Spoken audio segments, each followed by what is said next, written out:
നാട്ടുകാരും വീട്ടുകാരും വളരെ സന്തോഷത്തിലാണ്. വളരെ അഭിമാനമാണ് അവൻ ഇത്രയും നിലയിലെത്തിയത്. അവൻ്റെ ഹാർഡ് വർക്ക് വളരെയധികം ഉണ്ടായിരുന്നു. അതിനൊരു റിസൾട്ടാണ് ഇപ്പം കണ്ടുകൊണ്ടിരിക്കുന്നത്. അതിന് അവന് ഫാദറും ജമ്മിക്കാക്കയും വളരെയധികം സപ്പോർട്ട് ചെയ്തിട്ടുണ്ട്. അവനെ മികച്ച രീതിയിൽ പരിശീലനവും മികച്ച പരിശീലനവും എല്ലാവിധ സപ്പോർട്ടും അവർക്ക് നൽകി. നമ്മളെല്ലാവരും ഭയങ്കര സന്തോഷത്തിലാണ്. എന്നും അവന് ഉയരത്തിലെത്തട്ടെ. അവനിക്ക് എല്ലാവിധ ആശംസകളും നേരുന്നു, പ്രാർത്ഥിക്കുന്നു. നിങ്ങളെല്ലാവരും പ്രാർത്ഥനയും കൂടി വേണം നമുക്ക് വേണ്ടി.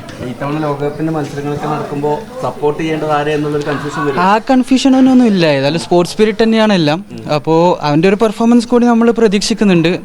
അതായത് വളരണക്കാരനല്ലേ, ഒരു ഹൈ പെർഫോമൻസിൽ കിട്ടി ആശംസിക്കുന്നു, ആഗ്രഹിക്കുന്നു. അതിൻ്റെയോടുകൂടി നമ്മുടെ ടീമിനെ സപ്പോർട്ട് ചെയ്യും. ഏതായാലും കളത്തിൽ കാണാം. വളരെ പ്രൗഡ് മൊമെൻ്റ് ആണ്. നമ്മൾ മുമ്പ് നിന്ന് കളിച്ച് വളർന്ന് എപ്പോഴും വെക്കേഷൻ വന്നാൽ ഇപ്പോൾ കളിക്കാൻ പോകും. അത് ഫാദർ കൂട്ടിയിട്ട് എപ്പോഴും നല്ല കോച്ചിങ് ആ ഒരു സ്റ്റൈൽ തന്നെയാണ് എപ്പോഴും ചെയ്യാറ്. എപ്പോഴും കളി ആ ഒരു ഇതിലേ ഉള്ളൂ, ബാക്കിയൊന്നിലും ഇൻട്രസ്റ്റ് ഇല്ല. ഫുൾ ടൈം ഫുട്ബോൾ എന്നുള്ള ഫുൾ ഡെഡിക്കേഷൻ കൊടുത്തുകൊണ്ടാണ് ഇത്രയും എത്തിയത്. ഫാദർ നല്ലോണം സപ്പോർട്ട് ചെയ്ത്, ഫാദർ നല്ലോണം പ്ലേ ചെയ്യുന്ന ആളാണ്. അപ്പോൾ വളരെ സന്തോഷമാണ്. ഇനിയും നല്ലോണം പെർഫോം ചെയ്യട്ടെ.